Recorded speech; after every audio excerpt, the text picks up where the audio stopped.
Stay tuned for the Splash Live.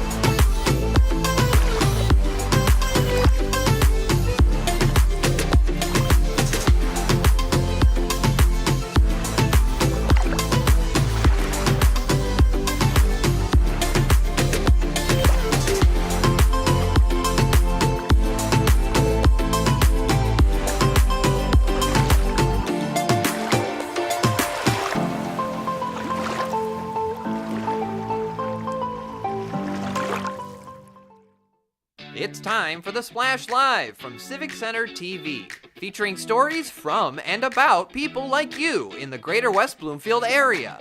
Simulcast on cable, 89.3 Lakes FM, social media, and the web.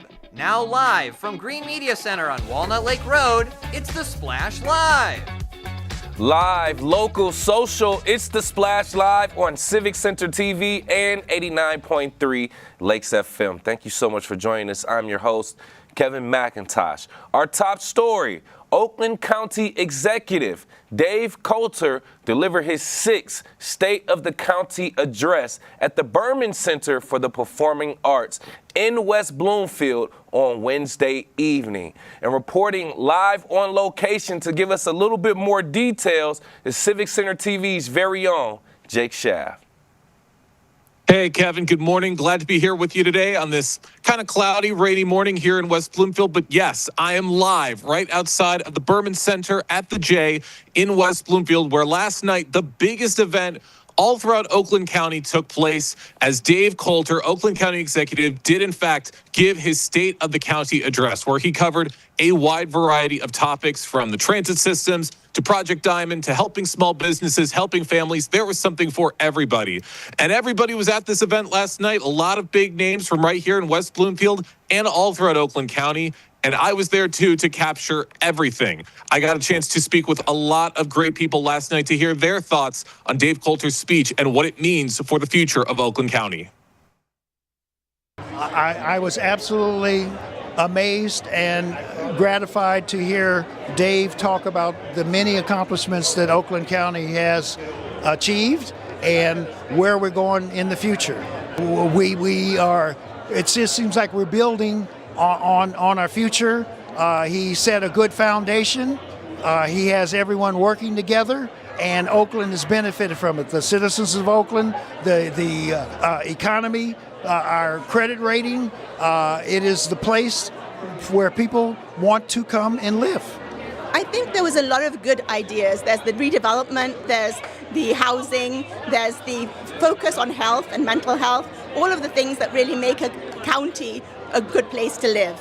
So I think he highlighted some of the assets of the county, the parks, the mixed housing, the economy, and also it's a lot of the growth in the state of Michigan happens here, including the research as well as the jobs. So I think that he was able to highlight a lot of the really good things that are important to making a county a welcoming place, somewhere that people want to live, work, and play. It's always good to get information out there. Communication is king.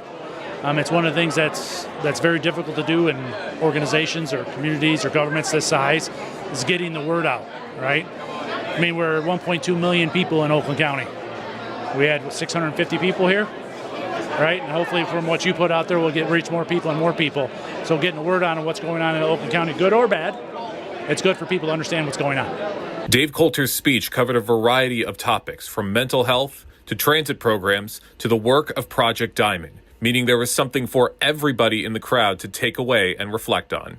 I think Project Diamond is this signature initiative. It is where manufacturing is going, and Oakland County is actually taking a lead in that. Manufacturing is moving from the discipline that we used to know. Michigan excelled in manufacturing for the last 100 plus years, but where manufacturing is going, that is becoming digitally disrupted, and that's Oakland County is taking a lead in that by encouraging Project Diamond. prioritizing mental health and accessibility is so important, and I'm so proud to say that as we move forward with yet another year, Oakland County is moving towards and forwards with continuing to fund mental health programs in our schools and within our communities across Oakland County. Well, I think a lot of the business investment certainly will do. You know, our residents will have places to work if they're not already working, or places to change where they're working, and just investment in their own businesses. There's a lot of small business in the township, and they benefit from whatever the county's doing. One of the things about Oakland County is we are a diverse county.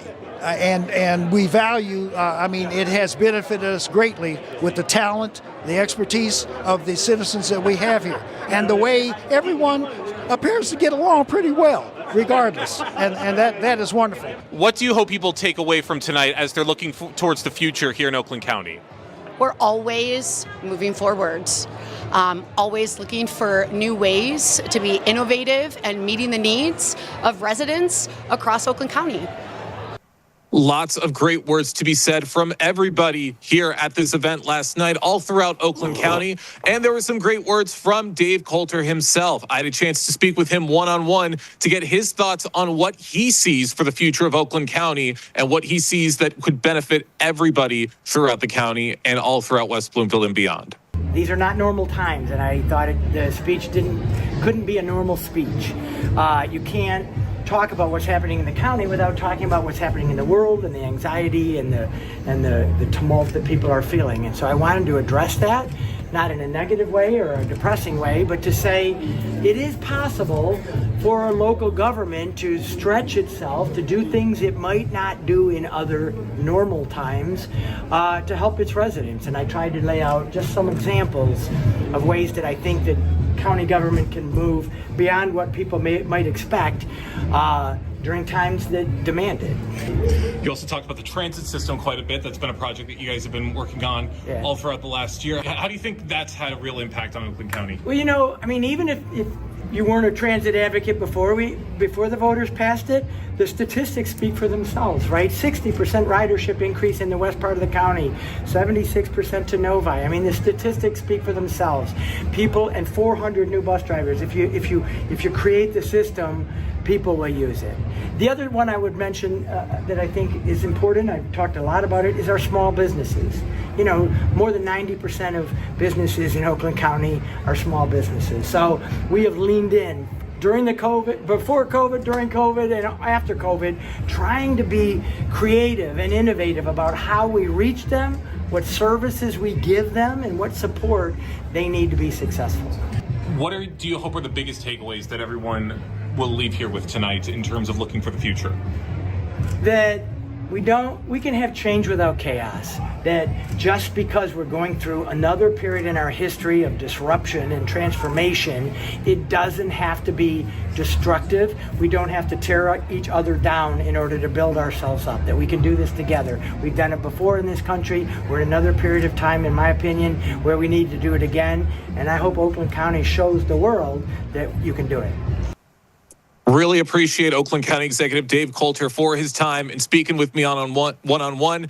And I think that there's a lot to look forward to within the next few years, and I can't wait to see what this is going to mean for all the people here of Oakland County, Kevin. Yes, great story, by the way, Jake. And with you being right there in the midst of everything, how would you say the energy and the support was from the crowd from Oakland County Executive Dave Coulter? There was definitely a lot of optimism. You could tell that he truly cares about what's best for this county, and you could tell that he has thought a lot of these projects through, and he has a lot of great visions for what's to come in Oakland County. And I think that optimism radiated and reflected on everybody else. There was just so much positivity in the room. Well, absolutely. Well, once again, thank you again for that story, Jay. Come inside so you can get warm. And there's a lot to look forward to right here in Oakland County. And our team here at Civic Center TV has reached out to Oakland County Executive Dave Coulter as well to invite him on The Splash to see if he can discuss his plans and how it will directly impact Greater West Bloomfield as well. We continuously keep you updated on that invitation, but you can also watch our previous conversations with the Oakland County executive on our website, civiccentertv.com. Click on the On Demand tab and search Dave Coulter. Or if you're watching on Civic Center TV now, you can scan this QR code with your smartphone. It'll send you a link to take you directly there as well. IV therapy is becoming more popular here in West Bloomfield as the demand for healthcare services continues to rise. To further explore, I actually visited Drip IV, a local West Bloomfield IV therapy and hydration clinic, to learn about how they're offering alternatives to traditional healthcare. So IV therapy and hydration is intravenous nutrition along with water. In addition to that, though, we have options for adding nutrition into it, and I help people figure out what's a good fit for them. With urgent care visits increasing, IV therapy offers a faster, more accessible way to boost hydration, immunity, and recovery. Deanna Grove explains how Drip IV provides an alternative to traditional care. We're actually housed between like 4 urgent cares, okay? There's going to be times where you need to go there. I mean, there just is. But on those times that you don't, and you know that you're dehydrated, you know that you need nutrition, this is an amazing alternative to the long wait times, to being around a lot of people that are sick, and it's a different vibe here, right? You get to sit in a comfortable, relaxing massage chair, just let all that goodness sink in from the IV bag, and there's no wait time, virtually no wait time here. Maybe 5 minutes if someone's ahead of you. But other than that, it is a great alternative to having to go to the emergency room. Unlike traditional supplements, IV therapy delivers vitamins directly into the bloodstream for faster absorption. Deanna shares how this method maximizes health benefits. Oral supplements, I definitely recommend them. You really should take your vitamins, a good high quality vitamin. However, there's a process when you ingest something, just like food or water or vitamins. There's an entire process that goes down your system, starting with saliva and stomach and then liver, and then it gets to where it needs to be, which is where? The bloodstream.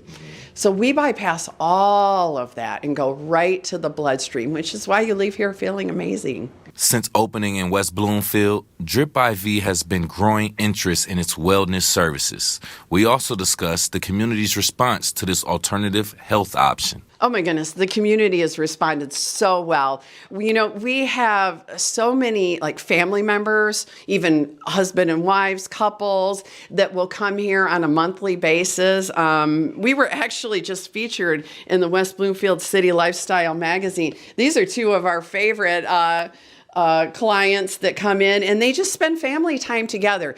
This has been a great response, and we were very honored to be featured in the City Lifestyle magazine in West Bloomfield. This is Mark McManus, one of the owners, and it's a really great interview. If you are interested in learning more about IV therapy and its benefits, go ahead and give them a visit and support local businesses. Drip IV, located in West Bloomfield on Orchard Lake Road, or you can go directly to their website, dripiv.com. They are also on Facebook at Drip IV Official for more details. The West Bloomfield School District is hosting a ribbon-cutting ceremony for its new Transition Center. This will be on Thursday, April 3rd, 2025, from 5:30 to 6:30. But were you aware of this resource, and what is a transition center? What are its benefits? Joining me live right here on The Splash to discuss this further from the West Bloomfield School District Director of Student Support Services, Dr. Jessica Cohen. How you doing?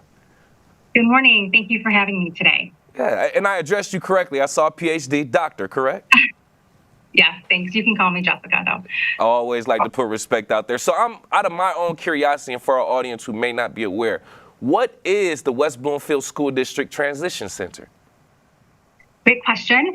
So it is a program for students who are eligible for special education services and supports at the post-secondary level. So these are students ages 18 through 26. Michigan is the only state in the country that goes beyond the required age 21 for special education services. So that is what the Transition Center provides for our students. Interesting to know. And with that being said, what type of impact do you hope this Transition Center will have on the community? Great question. This is really a state-of-the-art facility that is built inside the high school for next year, which will allow for greater collaboration with the community. We already are participating in several job sites around the community. The students have their own micro business. So this new job site, this new workspace will allow the students to expand their micro business opportunities within the community. There's a simulated apartment, instructional kitchen, sensory room, lots of great spaces for learning. Okay. It sounds like, and I looked at some of my notes and saw some of those too, so I want to explore that a little bit more. And how do you feel like ultimately this new Transition Center will enhance those opportunities for the developmentally diverse young adults compared to the previous programs at least? Yes, the previous program, while fantastic, really was in a space that wasn't ideal for the amount of learning that needs to happen and engagement. So this space really provides that hands-on real-world opportunity. So we have like a simulated apartment. So students will have practice making the bed, right? Doing laundry. We have a demonstration kitchen. So baking food, perhaps selling to the public eventually. So all of those types of skills that this new facility allows us to do. I think that's very, very unique and very... When they graduate. No, I think that's very unique and very considerate for the people in our community who need that type of assistance and help to further go on to gain independence in the real world. Yeah. I completely understand that. With me right here live on The Splash, by the way, from the West Bloomfield School District, Director of Student Support Services, Jessica Cohen, just talking about the ribbon cutting ceremony for the new Transition Center, which is actually inside the West Bloomfield High School. That ribbon cutting will be Thursday, April 3rd, 5:30 to 6:30 p.m. Now, I love to talk about how we work together right here in Greater West Bloomfield, right? So can you just talk about some of the partnerships or collaborations that help make this new Transition Center an actual reality? Yes, we are very grateful for the community's support and the Board of Education support in allocating significant resources to make this become a reality for our students. What I love about our district is we truly value all students, birth through age 26, and that's really evident in the allocation of resources and thoughtful design that went behind the design of this program and implementation.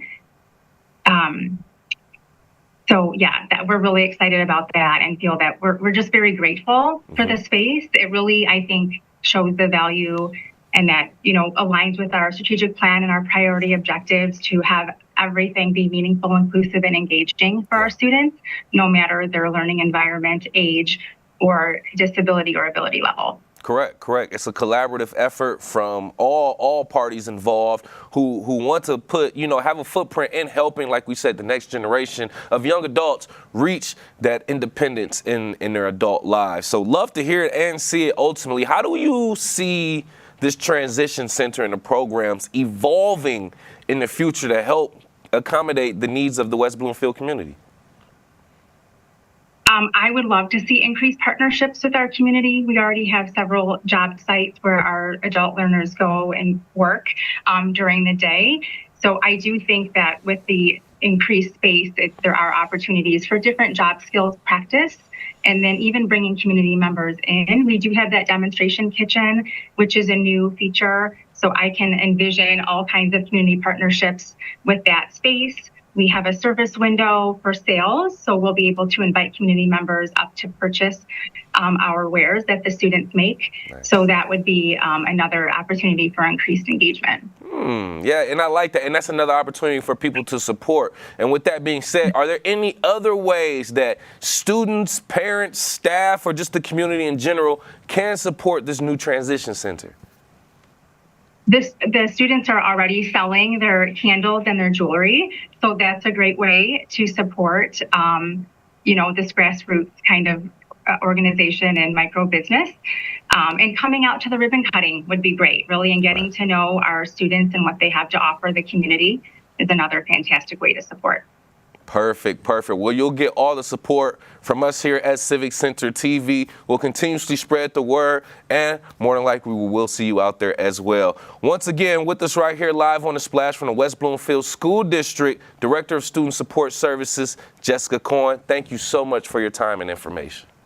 Thank you for having me today. I really appreciate it.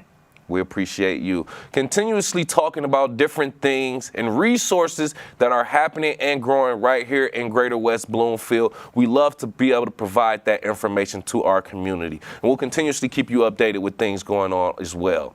And there's other things that you may want to be aware of that we will discuss very soon. We are live, local, social. It's The Splash Live on Civic Center TV and 89.3 Lakes FM.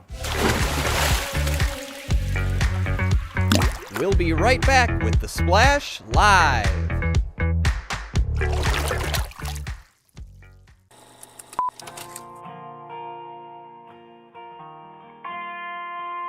Bringing you stories and memories from Sylvan Lake, Civic Center TV, television that's close to home.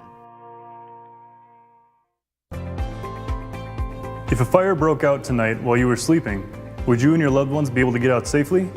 Take a few minutes to plan your escape from a fire and practice it with everyone in your household. Make sure everyone knows 2 ways out of each room if possible. Have a meeting place away from the home where everyone can meet and call the fire department from outside the home. Remember, get out and stay out. Be safe and have a great day.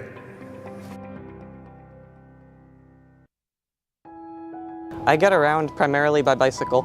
That's how I get to work every day, except for when it's really rainy or snowing, then I take the bus. We take public transportation here to the senior center to volunteer. Usually just getting to and from classes at OCC or just for recreation, going out to shop at Somerset or explore downtowns like Royal Oak and Birmingham. Public transportation is about community. For more information, go to oakgov.com/Oakland Transit.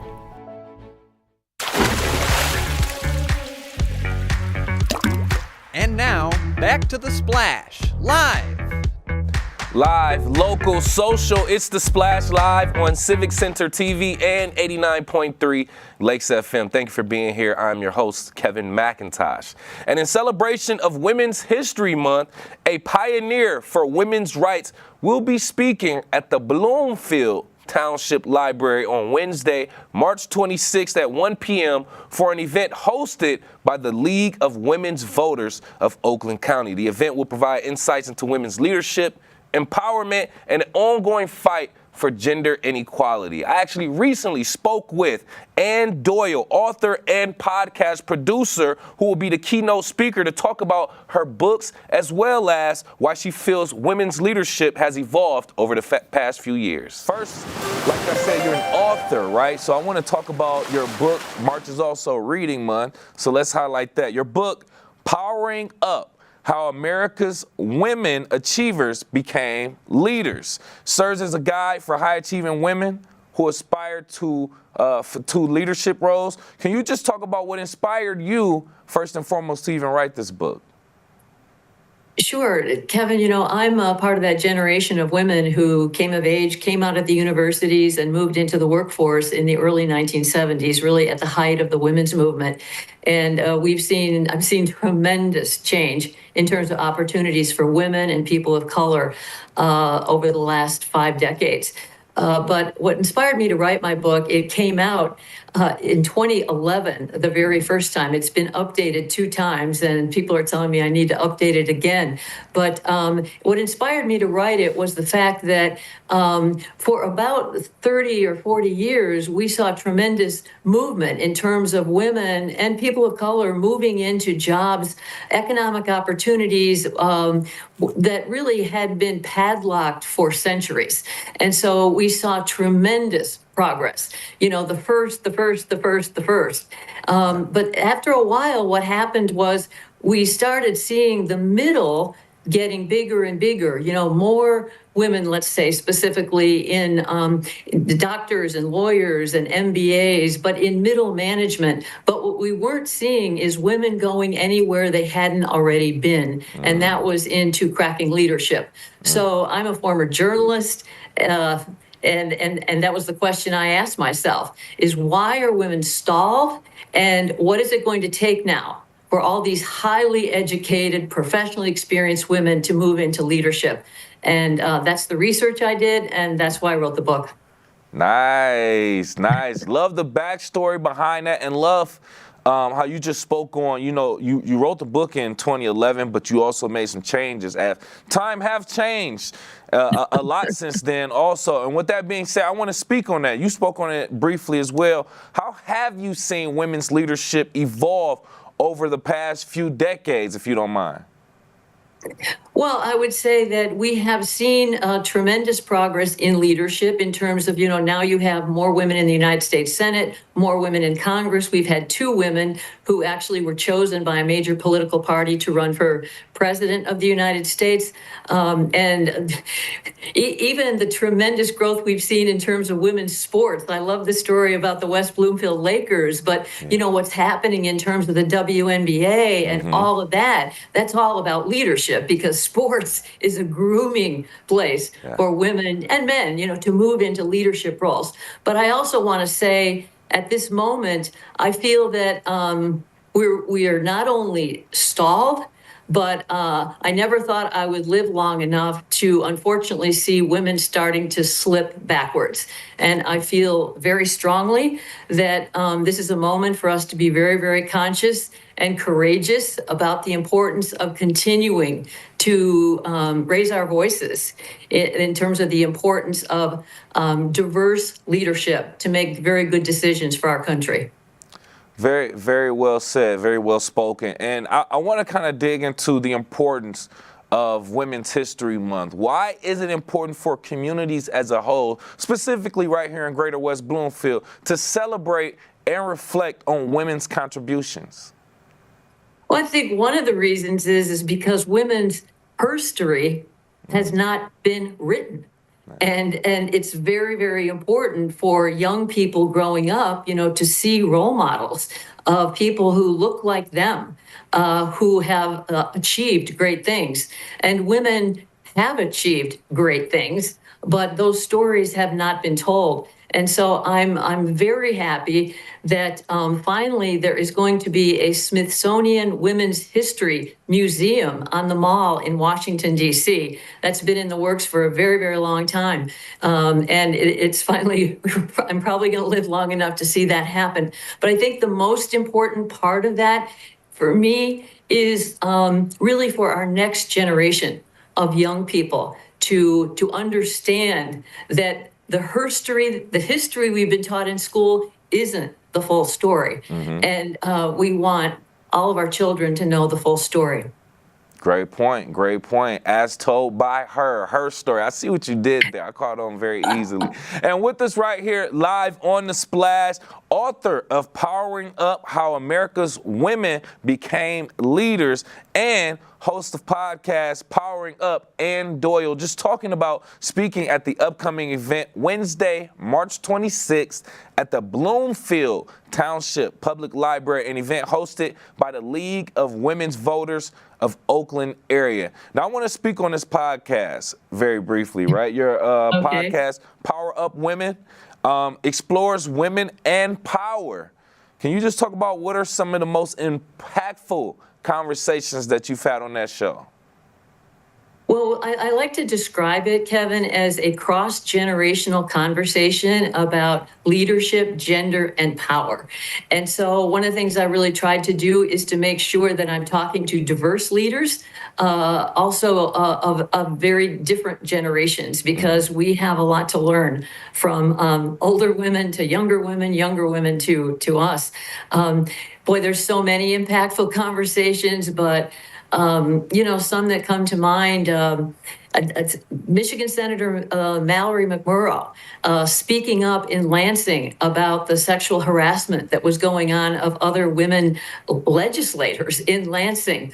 A woman who, a competitive sailor, ocean sailing around the world by herself. That kind of inspiration. Also, talking about the Equal Rights Amendment. The Equal Rights Amendment, we did a whole podcast about the fact that we are the really pretty much the only mature democracy in the world that does not include protection for women in our Constitution. And the ERA was introduced 104 years ago. It was introduced immediately after women won the right to vote, which was 1920. And we still do not have that. And so, those are the kinds of conversations that I try to have that are important in terms of history, but also inspiring leaders to, hey, get out there on the front lines and help, because my favorite expression is well-behaved women never make history. So let's get out there and rock the boat. There it is. Stir up a little bit of, shake things up and make things interesting. Yeah, level the playing field. I like it. I like that. So we are running a little bit low on time, but ultimately I think I want to get to the main thing. You being the keynote speaker at this upcoming event, Wednesday, March 26, 1 p.m., Bloomfield Township Public Library for the League of Women's Voters in Oakland, of Oakland area. What do you hope attendees take away from your upcoming talk at this event? Well, Kevin, my most important goal is to really inspire the attendees to be courageous, to step forward, to raise their voices, to be active citizens. And I strongly feel that we are at a defining moment in our country's history right now. And the last thing we want to do is to be quiet. And the League of Women Voters, which was founded in 1920, right after women got the right to vote, is all about helping educate and encourage and inspire all women and all voters to be active. And that's what I hope I can do, is to encourage people to be courageous at this moment, to raise their voices, and to be active citizens who help shape the kind of country we want to live in.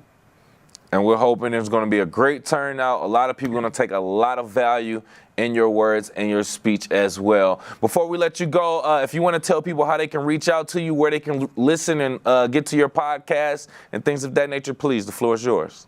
Sure, that would be fantastic. I don't mind giving people my email address. I live in Auburn Hills. I served on the city council in Auburn Hills, and my website is AnnDoyleLeadership.com, and my email is Anne @AnnDoyle Leadership. And you'll find Power Up Women, my podcast, on Spotify or anywhere you listen to podcasts. Perfect. Once again, author and podcast host and keynote speaker at the upcoming event for the League of Women Voters of Oakland area, we have Ann Doyle. Thank you again for your time. Thank you, Kevin. And once again, that event will be at the Bloomfield Township Library Wednesday, March 26th, 1 p.m., hosted by the League of Women's Voters of Oakland area. If you're more interested in what Ann Doyle has going on, once again, visit her website, AnnDoyleLeadership.com, for more information.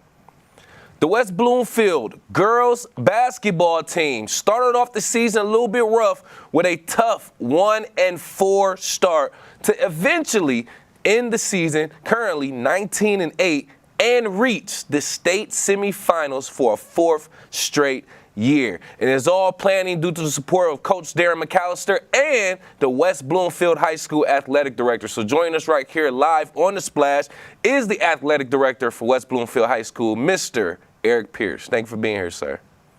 Oh, Kevin, thanks for having me. I always love a chance to talk about our Lakers. Of course. You got a lot going on, a lot of success to celebrate. But something that we talked about briefly before, I want you to expound on a little bit more. How has the athletic department, your role as athletic director, supported the West Bloomfield girls basketball team's journey back to the state semifinals? Yeah, I think the biggest thing that we provide in terms of the athletics department is we provide them an avenue for success, and that means giving them the proper opportunities in order to, take their games to the next level. Obviously, there's a wonderful coaching staff that we have led by Darren McAllister and Jamie Glanz and Talisha Washington. But we also try to provide them with the means. You mentioned the 1-4 start at the beginning of the year. As defending state champs, we were invited to a lot of invitationals playing the top teams from around this area as well as from other states as well. So you put them in front of the toughest competition, you get them prepared for their league schedule, you help support them any way you can, whether it be, buses, fan support, all those different types of things once the playoffs begin. And the biggest thing is allowing the girls to go out there and focus on their games and to focus on their opponent as opposed to the outside, what we call noise. We want them to be able to go out there and just say, hey, this is the basketball game. This is what we're doing today, and we're bringing home another W for Laker Nation. Let's go. I love that. And on my journey, I'm covering the girls basketball games. I see you at every single game for the most part, supporting, giving that support, like you said, like that they need. So I love to see that as well. And like we just discussed, starting off with 1 win, 4 losses in the first few games of the season. And that included 3 straight losses, by the way. Saginaw, Heritage, Belleville, and St. Clair Shores, South Lake. What impact do you feel like this actual challenging early season schedule that was designed by Coach McAllister, if I'm not mistaken, how do you feel like that had an impact on the team's development? Yeah, it's no secret this team's a little different than the teams we've had in the past couple of years. The last couple of years, having like Mayana Hooper, who helped start it all off, and Sydney and Kendall Hendricks, and then Summer and India Davis. Those were people that were absolutely fantastic for our program and did a lot of the heavy lifting. Destiny Washington for the past few years. This year we came in with a new cast, so to speak. Sheridan Beal, leading us in scoring, and Ava Lord and Brianna and Briasia Gamble Jones and London Hall, and it took a little while for them to get their sea legs, so to speak. And they were thrown right to the wolves in terms of the competition right away. I mean, we have a challenging schedule. We set up the toughest teams to play every single year. Coach McAllister does that for a reason. And this is the reason right now. It might not look that great at the beginning of the year when we're going out there and we're still learning and we're still getting into our comfort zone with our games. But you see the fruition of it right now when you're in the playoffs and you're already battle tested.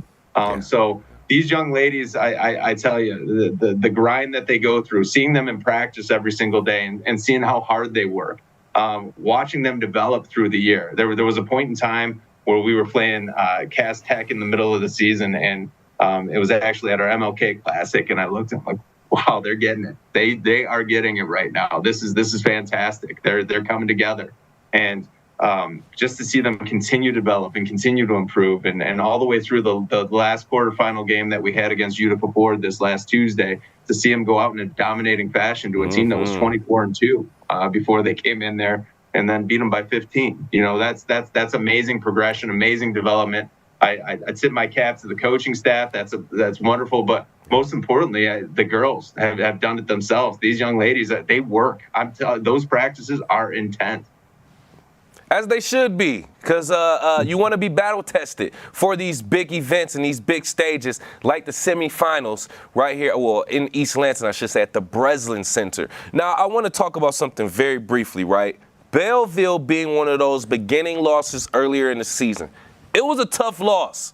I'm going to be honest, 84-49. West Bloomfield took a loss. What adjustments do you feel like they need to make in order to come with a win facing Belleville in the state semifinals in East Lansing? Well, I believe, honestly, the biggest adjustment's experience. Our girls are way more experienced, have way more court time now than they did at the beginning of the year. And that was, as you said, one of our first games. You had a Belleville team that was returning people that had a lot of experience against a team that was relatively inexperienced in terms of the amount of minutes that were out there played and the amount of clutch situations that they had been in. So the experience is a huge factor. And going to the Breslin has been like our second home basically over the last few years. Somebody was joking that Coach McAllister should get a reserved parking spot there because he's been there so much lately. But it's one of those things where we've been there. We understand what it's like. Yeah, we love going there. It's beautiful, but they're not going to be in awe of the atmosphere. They've been there before. And I think that we're going to come out. We understand the defense more now, that we understand how our offensive scheme goes. And they just have a ton more experience. They've played with each other a lot more, with each other on the court. We're now 27 games into the season, and there's just so much more that goes into it now, and so much more that we understand. Man, you got me hyped too. I'm not gonna lie, man. And with us right here live on the Splash, by the way, athletic director for West Bloomfield High School, Eric Pierce, talking about the success of the girls varsity basketball team reaching the state semifinals at the East Lansing Breslin Center for the 4th straight time. One question that I feel like is very important, right? They've been experiencing success, like we said, at least reaching the state semifinals for 4 consecutive years. Sometimes people can get so used to success they become numb to it. So I want you to describe the girls' basketball success over the last few years and how it impacts the overall legacy of West Bloomfield athletics. Oh, well, I tell you, it's the West Bloomfield girls basketball team. Whenever I go over to an OAA meeting for our athletic directors, it's the topic of conversation a ton of times. And one of the big things is just how have you guys been so good? It's amazing. It's so much fun to watch you play, the style of basketball that you play. And it's cool to hear that from people because they recognize what we're doing. There's been other people that have come up and said, there's only a few teams in the state that can play the game the way that you guys play. And they're correct. It's one of those things that our system is such that when combined with the talent that we've had, we're preparing them not only for these long runs in the playoffs and wonderful seasons, but we're preparing them for college as well. And there's been a lot of opportunities for our young ladies to go and participate in college after and have offers and all those different types of things. But you talk about a legacy, 51 straight OAA Red wins for this team before they had a loss to Clarkston this year. That's years of league basketball in a row that they've won. And I tell you, it gives me goosebumps thinking of it, all those different games and all the dominant fashion that they've done it in and how skilled we've been. And just like I said, it's for those people that don't know the grind that they go through in practice and gosh, watching them play and the intensity that they play with is just fantastic. And they just don't, it seems like they don't get tired. I don't get it. I don't understand. You got the other team, hands on their hips, hands on their knees, and our girls are out there, they're still running up and down, and it's just beautiful to watch. No, I agree too. Just being at those games, seeing how hard they play and how attentive they are to Coach McAllister and what he tells them, just lets you know that they're sticking to the game plan and it's working. Obviously, right? So just a few more moments real quick, Mr. Pierce. I just want to ask, if the girls continue on through the semifinals, making it to the state finals, there's a potential they could face Rockford again for a 3rd time. Now, what about that matchup over the last few years makes it so special, and what do you feel like we need to do to overcome?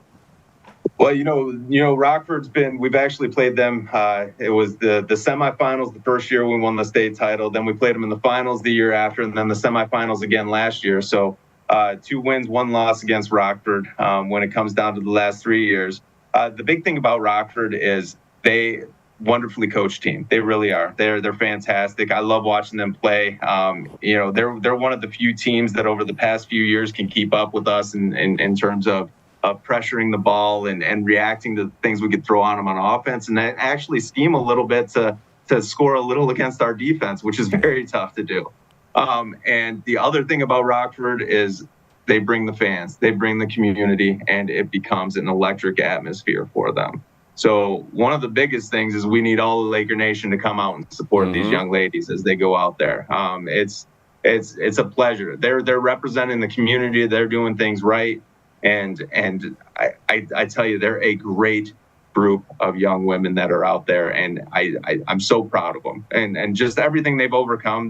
Trust me, they heard it at the beginning of the year. Right. They heard, oh my gosh, you guys are 1-4. You guys can't compete with what the teams have done before. And they're like, okay, you know what? We're gonna show you. We're gonna work and continue to work until we can come out and show you exactly what we are as a team. And they found their identity, and look at them now. And they are a true representation of Laker Nation. They're a true representation of the West Bloomfield community. And we are so proud of them. So please come out and support them. Man, I said this since I joined the Civic Center TV team last year when I was following them going to the state finals and everything, and I was just like, I'm so impressed, and I'm by what these young girls' work ethic is like and them achieving success. I almost feel like a proud parent myself, far removed from that, but I love that. So I know as an athletic director and a main supporter, you have to feel proud too. But we want to thank you so much for your time again. Once again, athletic director from West Bloomfield High School, Mr. Eric Pierce. We appreciate you, sir. Thank you so much for having me on. Go Lakers. Let's go, Lakers. Oh, man, I can't wait. Exactly. And once again, West Bloomfield girls basketball will be taking on Belleville, East Lansing Breslin Center. That'll be Friday. As a matter of fact. So we'll continuously keep you updated with that coverage as well. And we have more good news to talk about. Great athletes from West Bloomfield High School. We'll talk about that coming up. We are live, local, social. It's The Splash Live on Civic Center TV and 89.3 Lakes FM. We'll be right back with The Splash Live. Hi, I'm Lauren Azuri, the Park Naturalist Supervisor for West Bloomfield Parks. Congratulations to you, Civic Center TV, for hitting 1 million views on YouTube. We really appreciate your partnership in spreading nature education in a creative way in our community. I'm Lauren Azuri, proud to be 1 in a million.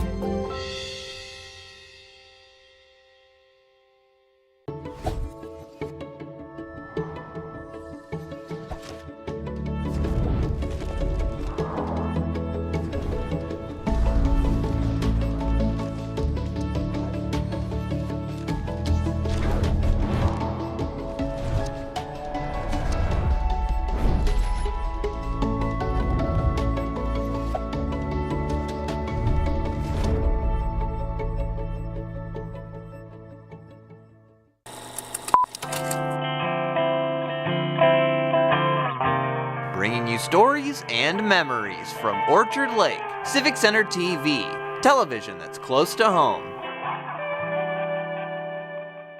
This is Civic Center TV and 89.3 Lakes FM. On cable and the radio. On the web too, and on social media. Civic Center TV, television that's close to home.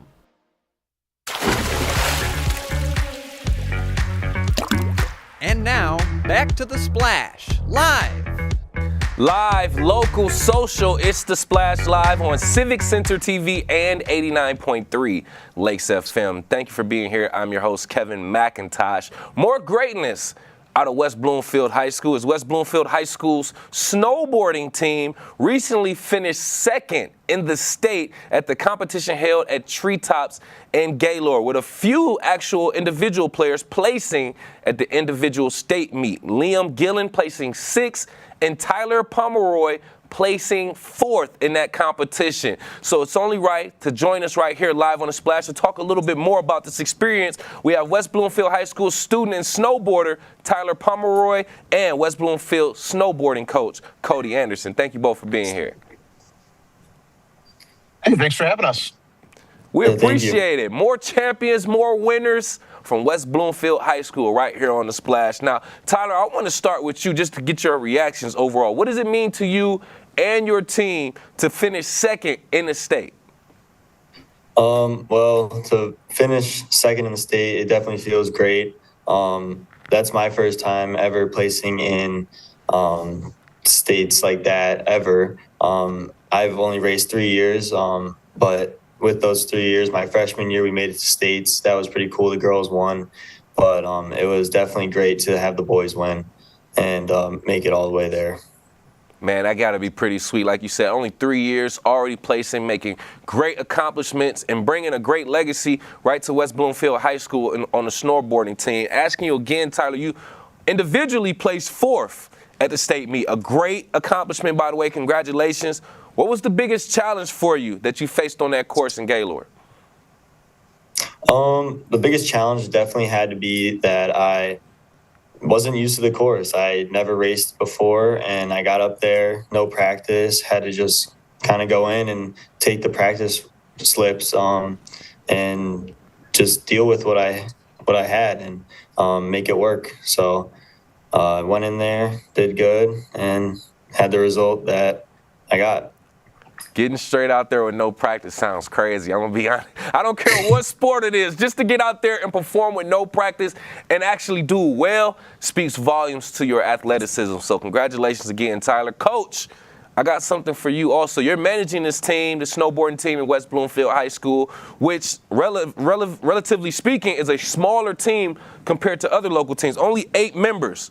So how do you feel like you're preparing these athletes to compete against the other larger local teams?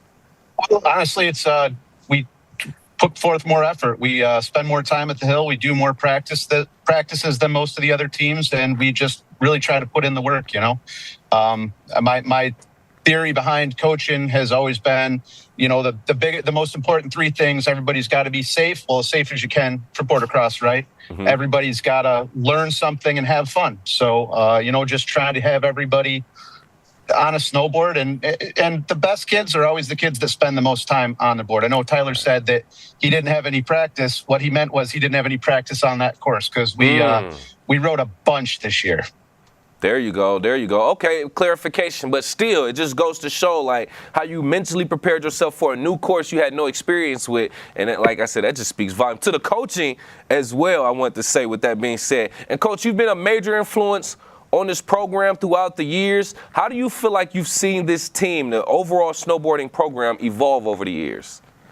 I thought it would spread a little faster than it has, but it's cool that we're doing some state meets up north now, and there's other hills talking about potentially letting their local high schools onto their facilities for practice and meets. So I look forward to the future, seeing the program grow. Yeah, but I think this was year 20. I've been coaching since 2004, right? Okay. Since the program first got started. So I enjoy all of it. It's giving back to the younger crew, the newer snowboarders, and teaching them not so much how to snowboard, but how to love snowboarding for the rest of their life. Yeah, and that's my ultimate goal. No, and just like all sports in general, especially team sports, it builds camaraderie. It teaches you how to work with other people to achieve goals. And it just builds that bond that lasts for long years after the sport. So kudos to you and all the great things that you're doing as well. And with us right here live on The Splash, by the way, West Bloomfield High School student and snowboarder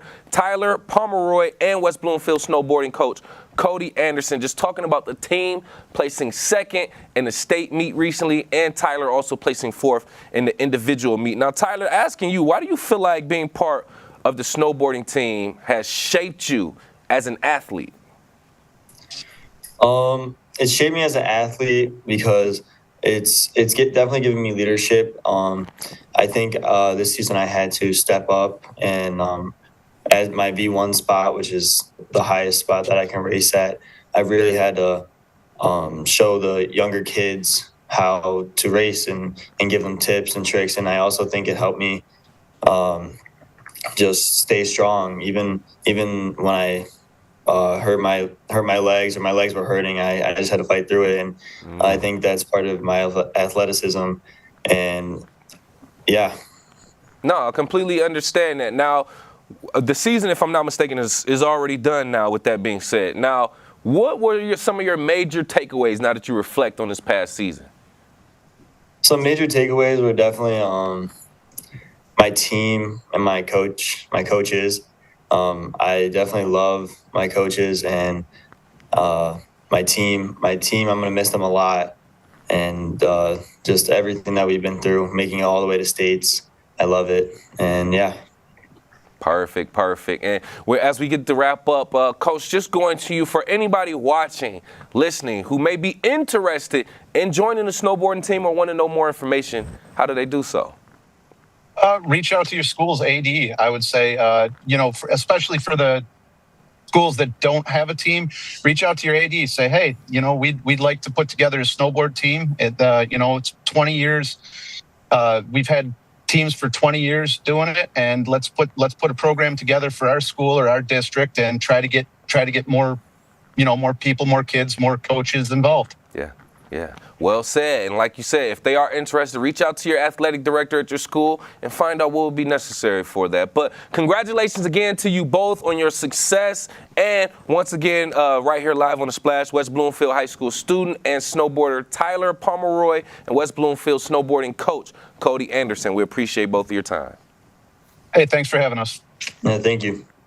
Definitely a pleasure to talk about more champions and more winners right here in West Bloomfield. We'll continue to keep you updated with everything going on with the snowboarding team at West Bloomfield High School. West Bloomfield High School has also started a new club that's sparking interest. It's the West Bloomfield High School Fire Department Club, providing students with hands-on experience in firefighting, and this is all thanks to the collaboration and partnership with the West Bloomfield Fire Department. We recently talked to West Bloomfield Fire Department training captain Jeff Lakowski to talk about starting this program and the benefits students get from it. Like, how did this come about? How did this partnership and club come about initially? Yeah, great question. So as you can imagine, a lot of the communities lately are really struggling to try to find first responders starting a career, whether it's police or fire. And last fall, the fire department sat down with the high school, and our thought was to kind of show these students that may not know what they want to do when they leave high school, to kind of show them a career path and an option that may be beneficial to them and something that maybe they never even thought of. So we sat down with them. We kind of created a 6-week program where we have the students come to the fire department once a week for 2 hours. And we kind of give them a little taste of what it is that we do, why we do it, the importance of teamwork, and kind of seeing if this is a passion for them that they may want to continue and look into. I like this. I like that. And this is something that I encourage other businesses, industries, organizations to reach out to the local schools to do as well, because you just never know. Sometimes in high school, you just never know the options that are available, the things, the occupations that are available. I mean, there's so many different things, and just something that can be sitting in your face, you know, just how much is needed, how much in demand. Like you said, I didn't even know that there was a need for first responders and people in that area. So thank you for providing that. So let's get into some of the important skills that the students take away from this during this program. What would those be? Yes, so some of the things, so last week was our first week. We had our students, we gave them full set of turnout gear, just so they could kind of feel the weight of the equipment that the firefighters wear. We had them hooking up to fire hydrants, and then connecting the hose to the fire truck, advancing hose line, spraying water. We kind of taught them kind of the basic functions of what is a fire and how we can kind of mitigate that, you know, through the tactics that we have at the fire department. This week, we're going to be talking about our air packs, the SCBA bottles. So we're going to have the students get masked up in the full turnout gear, the SCBAs, and actually look for a victim in a simulated fire. So we'll smoke out a house and kind of teach them how to do search and rescue. Some of the other things that are on the list is we're going to do some ladder training and doing some ladder rescues out of a second-story window. Oh, wow. We have a full day of EMS that we're going to provide for them to show them how to take care of people. We have ropes, knots. We're going to bring in a car at the very end and have them cut it up with the jaws of life. And really what we're trying to show them is, you know, if you like working as a team, you have a little bit of grit and you really have a passion and a desire to help people, the fire service is a really good option for anyone kind of looking for something to do with their lives. That's something that we definitely all have to learn at a young age, how to work with other people. And I don't think people realize the teamwork that's involved when it comes to being a firefighter, especially in these emergency situations. It involves so many different people and so many different roles. So you to kind of put that together, say, hey, like you said, if you like to work with other people, or if you can learn to be a team and you'd like to kind of be in these type of situations, or we can at least teach you how to respond to them, this could be a great situation and great career for you as well. I'm loving this so far as we're talking about it. But joining me right here live on The Splash Splash, training captain for the West Bloomfield Fire Department, Jeff Lakowski, talking about the West Bloomfield High School Fire Department Club that they're doing with the local high school students and preparing them for potential careers in emergency response or firefighting. I want to talk about the response from the students. How has it been so far? Has it been an overwhelming demand, or just talk about that, please? Yeah, certainly. So we weren't sure what to expect. This is the first time we've kind of created a club like this. So we kind of went into it not really knowing if they would like it, if we would do a good job, kind of providing this opportunity for them. At the end of the first session, they all seemed to really like it. They had a lot of great things and feedback for us. We actually were able to find one other student that wants to join starting this week, just kind of based on some of the things they were hearing. Nice.